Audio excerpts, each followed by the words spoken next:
But after the blood and treasure spent, is the West any safer than it was on the 11th of September 2001? Let's bring in the Professor of Terrorism Studies and also Director of Centre on Terrorism, Extremism and Counter-Terrorism at the Middlebury Institute of International Studies, and that's Jason Blazakis. Hello to you, Mr. Blazakis. Thank you for joining us.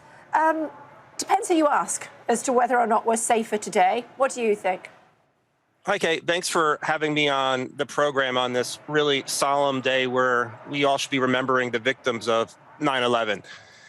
My response to your question is really complex. I'm torn on this. In one sense, the West, particularly the United States in its homeland, is absolutely safer from attack by external groups like ISIS and Al-Qaeda. There have been a lot of measures adopted post 9/11 to harden the continental United States.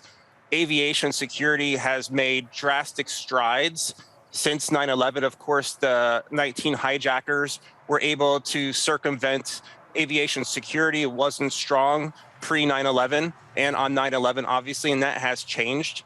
And the United States has done a lot to improve information sharing, which was one of the most significant reasons why 9/11 happened. And that information sharing between agencies related to the international threat, the threat posed by groups like ISIS and Al-Qaeda, has significantly improved.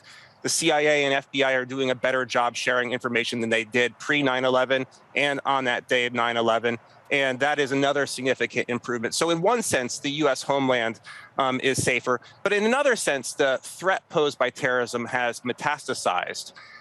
At 9/11, you had Al-Qaeda, but now you have a world in which Al-Qaeda still exists and may have a new safe haven in Afghanistan, but it has a number of affiliates throughout the world.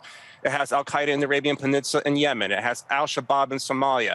It has Al-Qaeda in the Islamic Maghreb in North Africa. And of course, we've seen the rise of ISIS over these last several years, and ISIS still remains a threat. So the terrorism threat has evolved, and it is a threat to the West, more broadly defined, but perhaps less of a threat than historically it has been to the United States specifically.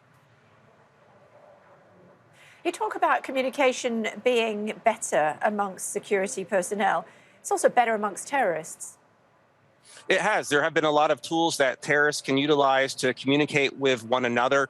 Social media, encrypted platforms like Telegram, WhatsApp is, of course, encrypted. So there are ways in which the bad actors can communicate with one another.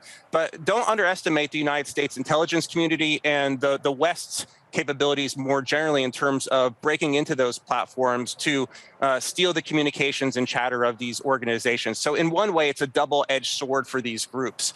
Communications may be easier, but also those communications put them at risk. OK, it's good to talk to you, Mr. Blazakis. We must leave it there. Thank you so much for joining us on the programme. Thank you. Thank you. Take care.